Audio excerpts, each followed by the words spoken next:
Assalamu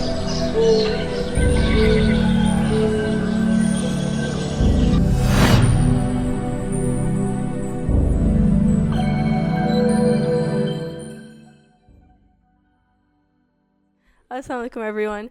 Today I'm here with Dr. Hassan Abbas, who is a renowned scholar and author, best known for his insightful analysis of South Asian politics and extremism.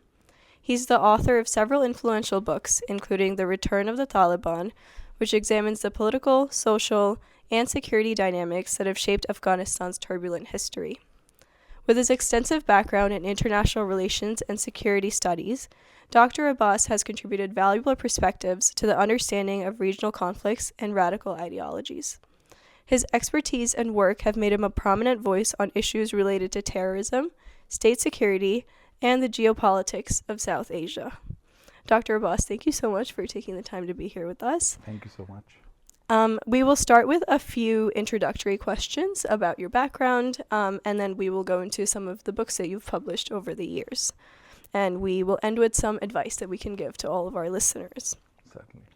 So let's start with your background. So I know I gave a little bit of an introduction, but can you just tell us a little bit about your background and how you became interested in studying international relations, terrorism, and extremism?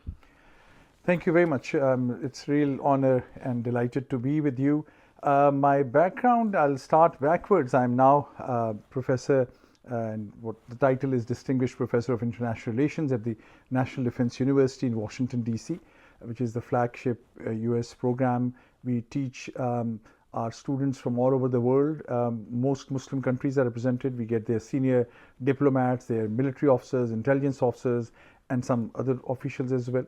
I've been at National Defense University for over 10 years now. Just before that, I was Qaid-e-Azam chair at Columbia University in New York for 2 years. And then before that, right after, actually I had moved to US a few months before the 9/11 tragic attacks. And then I was at the Fletcher School of Law and Diplomacy, from where I did my PhD. I spent many years at Harvard Law School, where I was a fellow, a research fellow, and then also my PhD work was conducted mostly at the Kennedy School, Harvard University's Kennedy School of Government. So I had a great time in terms of on the East Coast, from Boston, 10 years there, 2 years in New York. I still remember people told me anyone who can live in New York and survive can survive anywhere in the world. That proved to be accurate. And last 10 years almost in DC. Very brief reference, I'm originally from Pakistan, where I did initially my studies as well. I'm from Punjab, studied in Lahore, in Government College Lahore, but also I had joined civil service through competitive examination and served as a police officer. So I was a police chief in our Western sense in Khyber Pakhtunkhwa province, or we used to call it Northwest Frontier province, which is bordering Afghanistan. So I had a law enforcement background, and that's why when I came here on a study leave for 2 years, doing my master's initially at the Fletcher School. Fletcher School is the oldest foreign policy school where most of the State Department officials would go, or people who would ultimately join State Department or government institutions. And that's when, after 9 months after coming in, that's when September 11 terrorist attacks happened. And all of a sudden, I came into somewhat of a limelight because I was a police officer for Pakistan, and I had served in the areas on the Pakistan-Afghanistan border region from where most of these terrorists come in. Actually, very briefly, I remember right on the eve of the terrorist attacks, because there was a lot of concern what would happen to all these foreigners and Muslims. No one knew at that time what happened. And then Senator Kerry came to our school. Our school's chancellor or dean was Ambassador Bosworth, and I remember raising my hand and saying a few things. At that time, we were not actually very sure who were the people behind it, and I had mentioned something from the region because I had followed these groups and militant groups and Al-Qaeda and other related groups and Taliban. So that there were so many journalists there. That evening, my life also changed, because next day I was in New York Times. 2 days later, I was on CNN. All of a sudden, a student from Pakistan, a police officer who was on leave, was forced by circumstances to become a media person on all things terrorism. So that's my trajectory. And then once I did my PhD, I'd written a book called Pakistan's Drift into Extremism, Allah, the Army and America's War on Terror. It became a bestseller because I profiled some of the Pakistani extremist militant groups and how state mistakes or blunders of supporting some to these militant groups had created a challenge. That book was banned in Pakistan, and that ended my police career in Pakistan because I knew no one is going to welcome me back home. And then I decided to go for a PhD. So my life was also transformed in so many ways from terrorism that had happened at that time. Thank you so much for that. So you touched on the various positions that you've held at different universities and how you've been involved there. And so just to recap, you've taught at National Defense University, Columbia University, and Harvard University, which, mashallah, are amazing accolades. Kind of you. What motivated you to pursue a career in academia, and how have your experiences shaped your research and policy analysis? Although I've written many books, if I would do one more book on my career, I will call it an accidental academic or an accidental professor, because that was not the purpose. Although my father was a professor, my family, I often tell people, and my mother used to paint, so in our home most of the paintings were done by my mother, so it was a very educated family. But with a lot of books, so whenever we would move from one city to another, it was basically all the books that were moving, and the rest of the stuff was kind of just on the side. So there was that background as a teacher. My grandfather was a teacher also. He was a principal of a school. So I often tell my students I'm a third generation teacher. So that was somewhere in the DNA. But I became a professor, that's why I call it accidental professor, because I loved my job as a police chief. And I thought I have a career, and I feel honored that I wear the uniform. But now that helped me after coming to US, it was by force of circumstances. Many people ask me how it turned around and you decided to stay here. I said, I never made any major decision. These were dependent on circumstances, and that's why I often advise young people, those who are listening here as well, always work hard. It is inconceivable that you work hard and your hard work goes waste. There's just no chance. God says, "Laisa lil insana illa ma sa'a." You will get what you want. God has certain principles. People who work hard, that hard work will always pay. Maybe not immediately, maybe not in the ways that you think it will pay off, but it will pay. That's if there's one lesson of my life, it is that. So that is what, at that time when I realized I have written things, because I was really moved by what had happened at 9/11. There was some reaction was Islamophobia on one side. We never used to call it that, but every Muslim came under target. And few realized that these things were linked with international policies also. These were linked with some US policy blunders as well. These were linked with regional politics as well. These were linked with conflict as well. Wherever there is a conflict, you will see extremism prop up there, irrespective of the religious background. Go to any other context as well. Conflict feeds into extremism. Extremism feeds into radicalization. Radicalization feeds into terrorism. So once I realized that early on here, and I thought, okay, I want to do a PhD, and I want to go deep into that. Although the topic I picked was nuclear proliferation, but that is what transformed me, thinking, okay, I have to write books, because I grew up inside books, and I was glad to see all the books there. And this is a very important message for all homes, especially of Muslims and everyone. You surround yourself with books, because that has an impact. Because I had so many books at home, the first thing ever I thought of was, okay, I need to write a book. And that's what got me into breaking this code of how to get publishing houses, how to write. So academia was the most natural path for me. And also as a practitioner, because at that time the war on terror was the big deal, and it all was happening in Pakistan and Afghanistan, and I knew a lot about that.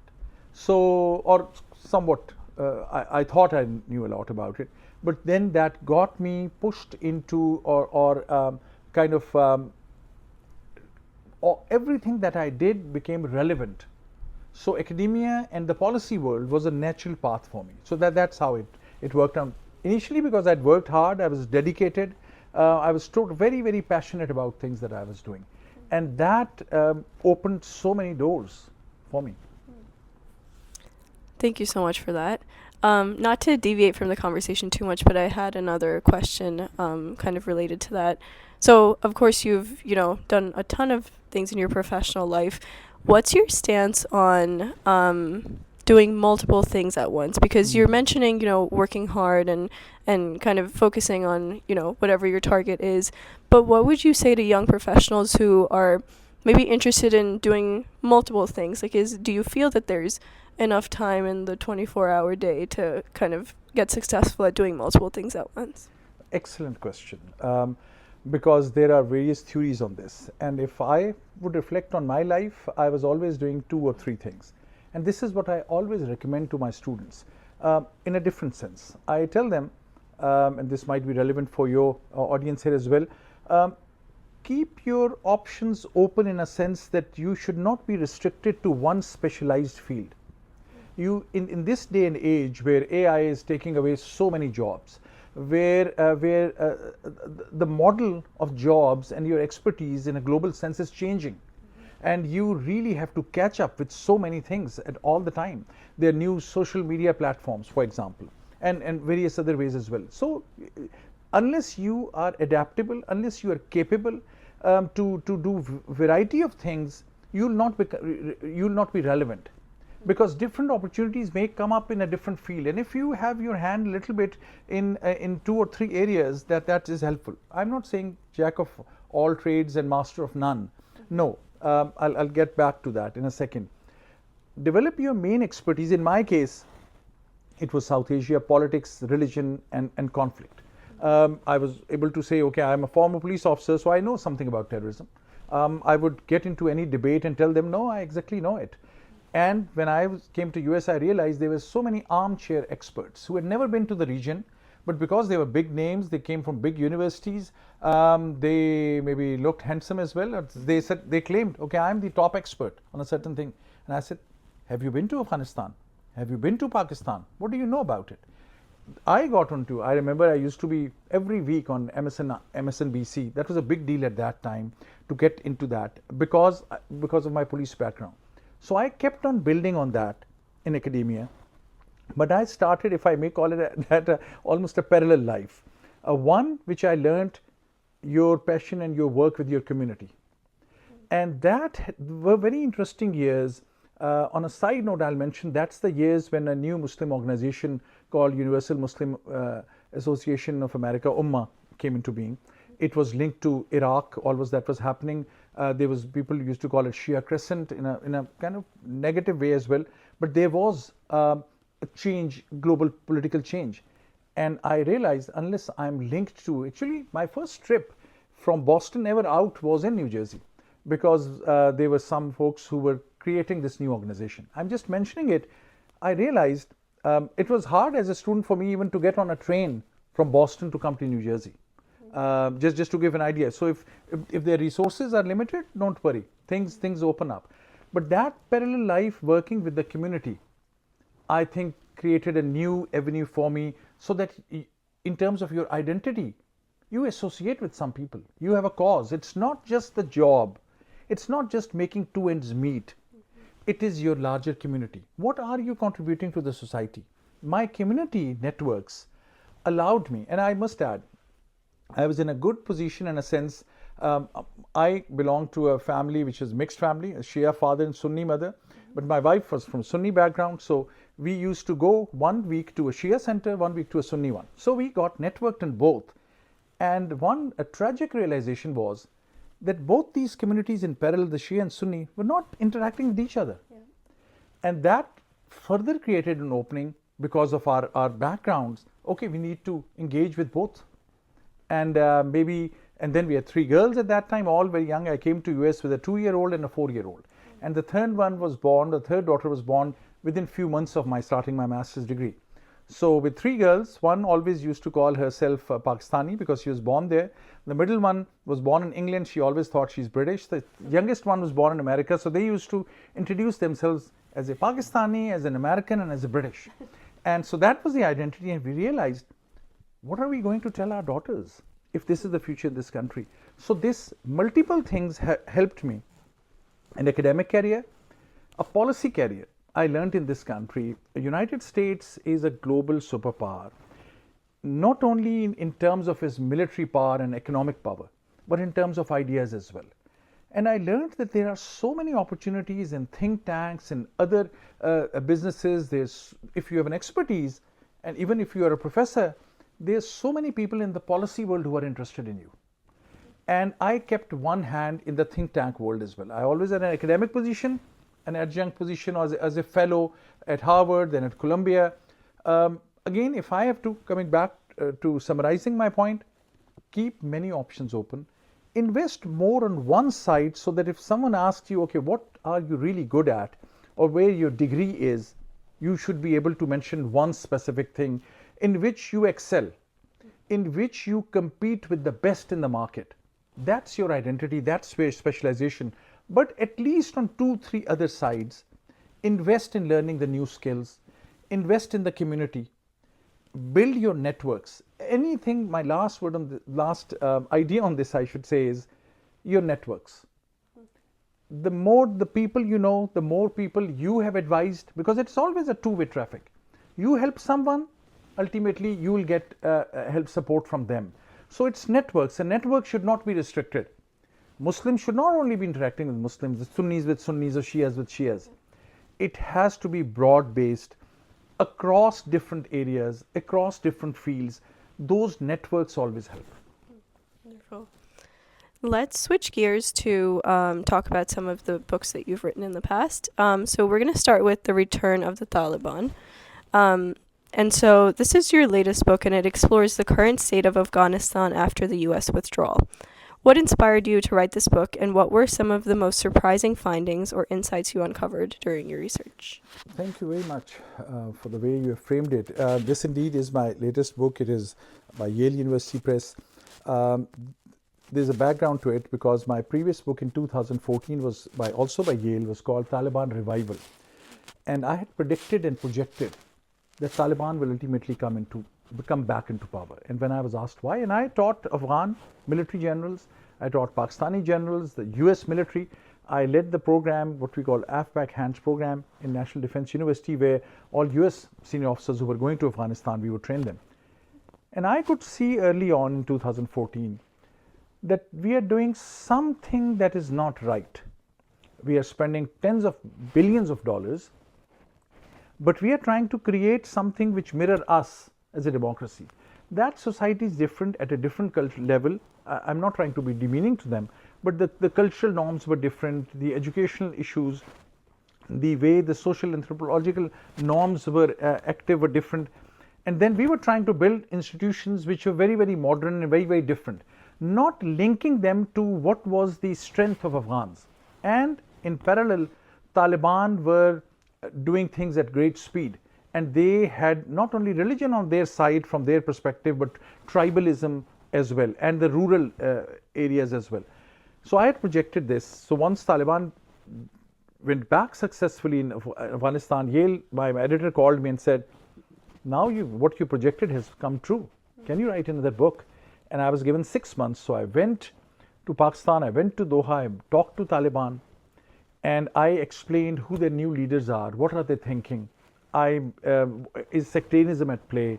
Is tribalism at play? Is religion at play? And this was reviewed in all the best places. The new revelation which I had was, with all my background studying Pakistani extremism and militant groups as well, I also had a certain caricature in mind of a certain profile of our Taliban. When I started engaging with Taliban, I was surprised at every moment. If I just give you one example, I'm just returning from Pakistan actually. In December I was there. Previously I went in September. In both occasions I went to Madrasa Haqqaniya. Madrasa Haqqaniya is, New York Times call it the jihad factory. I will no more use that phrase, but it's where current Afghan cabinet, almost half of current Afghan Taliban cabinet is a graduates of Madrasa Haqqaniya. And when I went there, I was able to address their top faculty and their top students. I thought I'll talk about Taliban. When I went in September, just 10 minutes before going into the hall, they said, "Oh, we have a topic for you." I said, "Okay, what is the topic?" They said, "Islam in America." I said, "Okay, give me another cup of tea and then I'll prepare because I'm not ready for it." And their questions were all about, okay, America is the enemy of Islam. I said, "No, that's not true. Some of the best books on Islam are getting published in the West, in UK, in Europe, in US. It stunned them. I had to ask them, "Tell me, what do you think, how many mosques are there in America?" And they said, 1,000. I said, "No, 3,000. Maybe more, but 3,000 we know for sure." And then I started mentioning to them about the books. And this is so-called Taliban. Some Taliban leaders from Afghanistan had come for my lecture as well. Now I went there again. The kind of hospitality, the kind of respect that I received, is that only they give me respect because in my book I made a case. Engage with Taliban. Don't declare them uncouth people living in the caves. They're human beings. We spent $1 trillion. We couldn't get rid of it. Every trick in the box we tried. Taliban came back with a bang. We negotiated their power back into Afghanistan.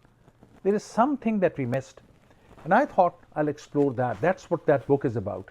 I'll not bore you more with the Taliban stuff, but that was the story. And again, this time I went, just as anecdotally, I talked to police and the intelligence services. I told them I'm going to the madrasa. They said, "For God's sake, don't go." I said, "Why should I not go?" They said, "Because your name is Hassan Abbas. It's a Shia sounding name." Taliban had threatened me after the book without reading, which happens many a times. Zabiullah Mujahid, their official spokesperson, their kind of minister for information, did a tweet on my book, The Return of the Taliban. If it's still on their website, and it's on their official Emirate of Afghanistan's website, it says about me, "This is a terrible book, wrong book. Hassan Abbas has done it for intelligence purposes. It's something this and that." The book became a bestseller because they didn't realize, tweeting it to 1 million people, a bit less than that, about the book, everyone said, "Okay, what is in the book?" Despite that, I thought I'll go. And so the intelligence and police said to me, "You're on their hit list and you're going there." I said, "No, I'm going to go then." So if there's one lesson I learned, it is about engagement. Talk to the other. Don't other the people, the others. With the kind of polarization we are seeing in US as well and globally, it's the dialogue and engagement that I learned from this book while working on this book. It was meant to be a book in 6 months just to get it out to sell. I learned a lesson of engagement. And that's what US is also doing now. So it had a policy impact as well. I'm glad. And that also goes back to what you were talking about before about Sunnis and Shias not, being able to, or just the fact that there is a divide between the two communities. So it's interesting to see kind of that theme play out in different ways. Absolutely, because people who want to create distances and differences are too many. It's time to engage more, try to understand by understanding, by dialogue, by conversation, whether it is in a home where differences happen, or it is in a community where differences happen. People go to court against each other, which is terrible. And then at the larger community level, at a global level as well, it's time for engagement, talks, discourse, dialogue. Yeah, absolutely. The second question I have about this book, if you can talk about the current state of human rights, particularly women's rights under Taliban rule, and what you think are the prospects for improvement in this space. I'm glad you asked because I should have mentioned something about it. Now, after making a case for engagement, the reality is situation is terrible in Afghanistan today. There's more security, yes. Taliban are more modern in terms of governance institutions, but their hardliner clerics are still living in some other time and in some other age and location. And their top leader, Hibatullah, who calls himself Amirul Momineen, to which I have a huge problem because that's a title which is very sacred for him to use it. I have no other words but to say his bigotry and backwardness is holding Afghanistan back. I have better words to say about the cabinet members who are in Kabul. Many of them are graduates, they are PhDs as well. They are from mostly Pashtuns, but a little diverse as well in some ways in terms of their educational backgrounds and ethnic backgrounds. But when it comes to women's rights, I mean, that's the tragedy that continues to unfold. And they had stopped women from going to college first, then to high school. Now only primary girls are going. I fear that may also happen. However, most Taliban leaders that I talk to, very, very important leaders, everyone, almost everyone said to me in a hushed tone, majority of Taliban even want girls to go to school. And I am saying it as an academic. I know somebody can challenge me and question me and I can talk about it. At the hold of the top clerics, clerics is not the right word, that those who are in Kandahar, who are hardliner clerics, the top Taliban leadership who hold the power at this time, their bigotry and extremism is well entrenched, especially about women's rights, about minority rights as well. But many of Taliban who are younger, I often tell people, this is 2024. US had gone into Afghanistan in 2001, getting rid of Mullah Omar at that time and dislodging their government. Most Afghans today, and even Taliban, 60 to 70% of them are in early 20s. This new generation of Taliban was not even born when Mullah Omar was head of Taliban in 2001. This is the new generation which has phone in their hands. They are open, they want to learn the world, they travel, they want to see what is out there in the world. This issue about women's rights and girls going to school has roots, has kind of entrenched roots in their tribalism. And in the religious bigotry is often used to justify what they think is tribal ethos. So there's a lot of work to be done, but what they're doing about women, especially pushing them out of jobs. Initially, a Taliban leader told me, a person with access to the cabinet said to me, we have informed women, we'll continue to give you salary, but please stay home. Next year, after the second year of Taliban government, 2022, they said, okay, we'll fire some women. Then, of course, they said, okay, no women allowed anywhere, no money anyone is going to get. So things have been becoming more extreme, but there's a big debate within the policy leaders of Taliban as well on this issue. Interesting. Let's switch gears to another book that you wrote called Pakistan's Nuclear Bomb. And so this explores a complex and sensitive topic as it's a comprehensive analysis of Pakistan's nuclear program and its implications for regional and global security. What are the primary concerns regarding nuclear security and proliferation in that region? Because it's altogether a very different topic, so I'll be brief and we can then talk about other things as well. But briefly, this was my PhD thesis. And this at the time was so sensitive that I couldn't publish it. Ultimately, it was published by Oxford University Press and by Hearst in London in 2018. It also received a lot of support from Foreign Affairs. It was reviewed in Foreign Affairs, other places. The main argument was about nuclear proliferation, but the prime question was, why nuclear bomb? Why countries think of developing nuclear weapons? And as bad as nuclear weapons are, and they are bad, I think in this day and age, the kind of what we learned from what had happened in Japan, those two cities, what happened there, no one is proud of that. But in this day and age, trying to say we have nuclear weapons, but expecting developing nations not to make the bombs while all the great powerful nations of the world have nuclear weapons, it's a very hypocritical expectation. You cannot say, I have the bomb, but you cannot have the bomb. And I made the case of why Pakistan made the bomb, because India had the bomb. And that was everything that Pakistan looked at. But it was detailed case studies, so I'll not bore your audience with that. But someday we can have a separate conversation on that. But it helped me understand region even better. It was very useful from my academic point of view, and also it contributed to the policy debates on the issue at that time. And while we're talking about Pakistan, I want to talk just a little bit about the U.S.-Pakistan relationship. So given your expertise, how do you see the future of U.S.-Pakistan relations evolving? And what do you think are some of the most critical areas for cooperation between those two countries? And how can we sort of strengthen our relations in the years to come? Thank you for that question. The relationship is quite complex.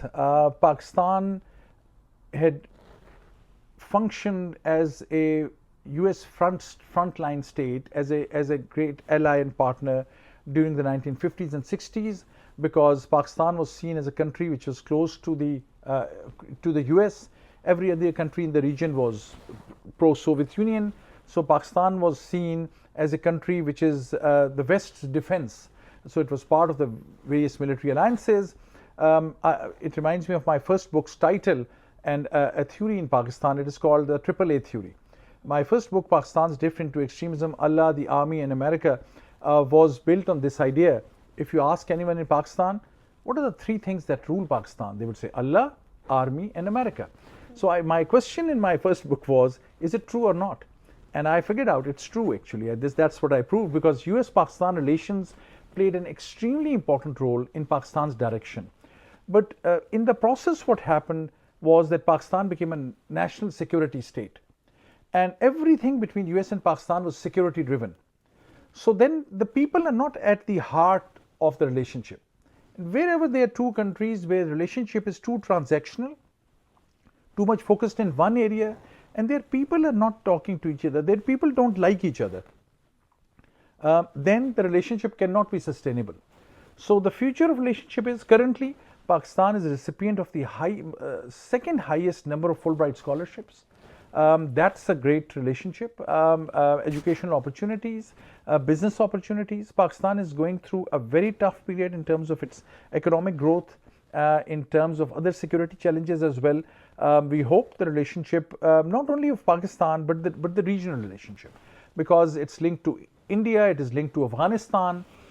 Any country, whether if India thinks they'll be too close to US and Pakistan will be cut out, they're wrong. If Pakistan thinks they can only be close to US if India is cut out, that's wrong. If both these countries think Afghanistan is the way for them to frame everything, that's unfair. It has to be regional connectivity. And I'm a very strong advocate of peace between India and Pakistan. Unless there is a peace, they decide with the same language, culture. Whenever I would fly in, you would sitting next to an Indian, whether a Hindu or Sikh, you talk in the same language. Just an anecdote and then we can move on. I was sitting next to a Sikh, I knew from his turban and beard, till coming from Doha, I think, to Washington DC, and I was very tired, so I slept. As soon as we got up, I at the end said to him, Sardarji, Sat Sri Akal. He realized, and then I started talking to him Punjabi. He got so annoyed at me, and people around us were surprised. They were sitting for 14 hours, quiet. At the end, the gentleman, why is angry at him? He was angry he said, you sat with me for 14 hours and didn't tell me that you are a Punjabi, and you are now telling me Sat Sri Akal. Why didn't you? Then he gave me some sweets.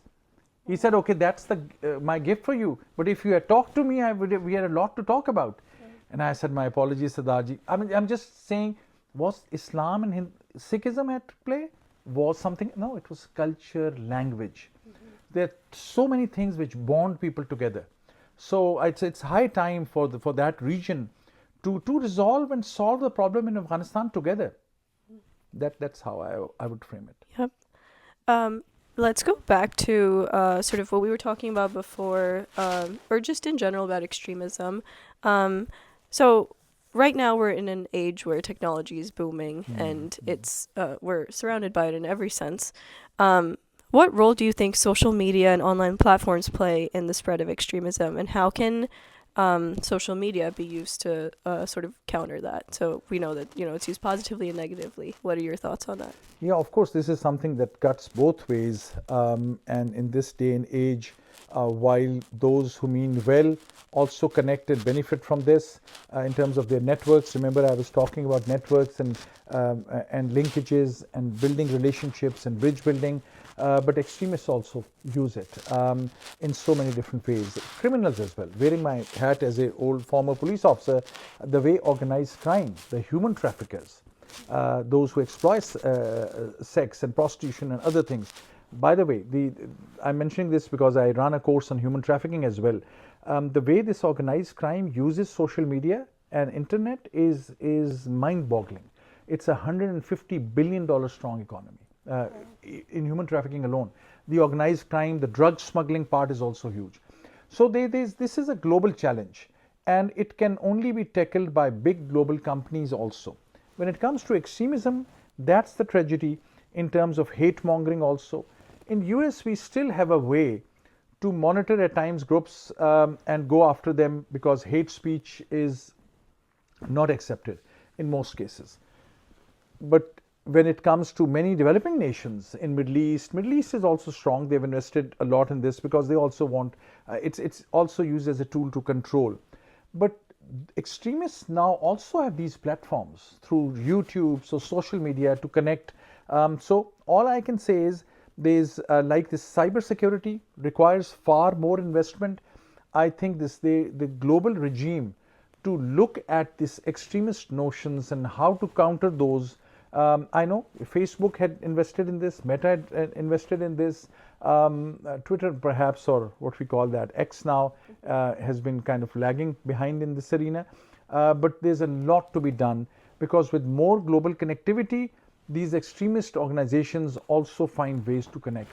And I'm not more aware in a kind of more in a technical sense, but this much I know that whenever ever there is a global acceptance and whenever there is a global and collective effort, especially in counter extremism and counter organized crime, then you'll see UN come into action, you'll see global organizations come into action, and I'm not seeing the kind of urgency in this arena. That I must add. And that's another avenue for our young folks to think about these things. Everyone is coming up with new apps and new companies and to connect. But there have to be some people who think through, okay, how to stop the negative side of things. That's an avenue for people to research, develop new techniques, build new skills. I think in coming years, all those who will invest today in cybersecurity in general, but also specifically about tackling these extremism and extremist ideas, irrespective of their origin, whether it comes from Christian right-wing folks or Muslim radical extremists or somebody else, or Hindutva. There are very few today who are investing in how to counter that. That's where young people should think about these issues and think about skills that are needed to contribute in this arena. Yeah, definitely, because it's sort of uncharted territory because it wasn't anything that was on anybody's radar like 20 years ago. So it's just something that is important to look at in the future. My apologies, but I must mention I have hardly about 10 more minutes maximum. Okay, let's do one question on your book, The Prophet's Heir, and then we will go into some conclusions. So your book, The Prophet's Heir, talks about the life and legacy of Imam Ali alayhi salam. Can you tell us more about what inspired you to write this book and what insights you think readers can gain from understanding Imam Ali's life and his legacy? Thank you. This has been a book very different from my all other books, and I am often asked this question by senior people in academia as well. Your books were about nuclear proliferation, religious extremism, militancy in Afghanistan, tribalism, Taliban, and all of a sudden you have written a book which is on a religious history context. And I said, no, these are linked. Linked in a sense that as a security practitioner and professor of security studies, I have been looking at this challenge of extremism and terrorism. And what I concluded was that the source of these bigotry which ultimately leads to terrorism is somewhere also, unfortunately, tragically rooted in religious discourse. And that religious discourse gets fed into through sectarianism. And sectarianism is through these notions, conflicting notions, hate speech, bigotry against Sufis at times, Shias, among the Shias against some extreme Sunnis. And I thought, okay, where should I start from if I'm looking at that as an academic? And that reminded me of the great legacy of Hazrat Ali ibn Abi Talib, who I have concluded, and I'm not saying it based on my faith. I'm stepping aside for a second and purely looking at as a practitioner. And I learned when I reread and I relearned what Hazrat Ali stood for. And I learned that he was a bridge builder, he was a unifier, he was connecting people, he was sacrificing even his own right. For what purpose? To keep people together. And everyone has made his name into for extremists a symbol of division, whereas all his life, his legacy is one of bridge building. That was the inspiration. And I thought I cannot do a philosophical doctrine on this. I need, as an ordinary writer, Muslim, go into the history and write it both for Shias and Sunnis and Salafis and Sufis. And I made a commitment up front in the book. I'm not going to say anything unless I can give a source from the Sunnis and the Shias. And recently, Taliban and one of their aligned group have agreed to do a Pashto translation. That was the most surprising thing. And I asked them, I said, I said in my heart, I said, they have not read it, they are just being nice to me. So I asked them, I said, have you read it? They said, yes, we have read it. I said, there are many things you will not like. They said, we know it, but you are not saying anything in a demeaning fashion. And that's what I had learned from Ali himself and from the Ahlul Bayt. I think it is if there's any doctrine that is needed and relevant, that's the doctrine of Maktab-e Ahl Bayt, the school of Ahlul Bayt. No need to call them even by any other name or phrase or symbol. It's because that's what the Prophet had taught us. Don't try to sound too religious, but if there's one thing that Muslims on all the Shia and Sunni and Sufi and Salafi side need to remember is, Prophet had said, I am leaving behind two things, Quran and Ahlul Bayt. I often ask this question to my large friends in Sunnis and Salafis and mostly. I ask them, so have you heard this hadith? Most people say no. We have heard the other hadith. I am leaving behind two things, Quran and Sunnat. And I tell them, okay, show me. In any major Sunni source, in Sahih Sitta, 6 major books, even religious scholars have got stunned. A Sunni imam of a big mosque from California called me once and they said, you have stunned me. You are saying it's not in Sunni books. I said, Imam, you are a Sunni scholar. You should know better. Show me. It's not there. The hadith is, I am leaving behind two things, Quran and Ahlul Bayt. So look at the bigotry and ignorance which is so widespread among Muslims. And there's a further end to it. I'm leaving these two things, they will stay together and they'll come and meet together at Haus al-Kausar, which means without Ahlul Bayt, which means for your audience maybe in English, the family of the Prophet, who by so many sources we know of is Ali, Fatima, Hassan, Hussein. At the top, the Prophet Muhammad sallallahu alaihi wasallam. The point I'm making is, if you frame things in this fashion, I've seen Sunnis and Shias have so much area to cover and come together. That was the purpose of this book, and that was the intention, to stay true to my views, but what I've researched, but offer a platform and offer a narrative that every Muslim, irrespective of their sectarian identity or thinking, should be able to associate with, learn from, and talk about. That is a wonderful answer, and I think it goes back to a lot of what we've been talking about, which is just being understanding of other people and being, open to, instead of having differing views divide you, to help you come together. One last question that we want to end with is talking about American Muslims. So as a non-resident scholar at the Institute of Social Policy and Understanding, you, I'm sure, are interested in experiences of American Muslims. What do you think are some of the most significant challenges facing American Muslim communities today? And how can we promote greater inclusion and understanding in our societies? And if you have any last words for our audience in that regard. Thank you so much. I mean, one thing I would also pitch ISPU, Institute for Social Policy and Understanding. This is a group of young Muslims who had thought right after 9/11 that rather we being called by everyone for their organizations to support their work, we should build our own organization. It started from, I think, $100,000 and it then gathered millions of dollars and doing great work. So please, your audience should go there. Also, I would encourage the audience to go and look at these websites of various Muslim organizations, including Muslims for Peace, the organization which is supporting this podcast as well. Because by going and supporting our local organizations is the way to go. In terms of Muslims in America, I think there's a long way to go. Although Muslims are now playing a prominent role in economy, in business, in politics also a little bit, but in politics arena and in the policy world, I think there is a whole world open in front of them. And by just isolating ourselves, whether it is Shias or Sunnis or Sufis or some groups, by staying within our own comfortable confines of our own small, limited Indian community, Pakistani community. Now Afghans are coming in and they're building their own mosques. And I think that's where the barriers have to be broken.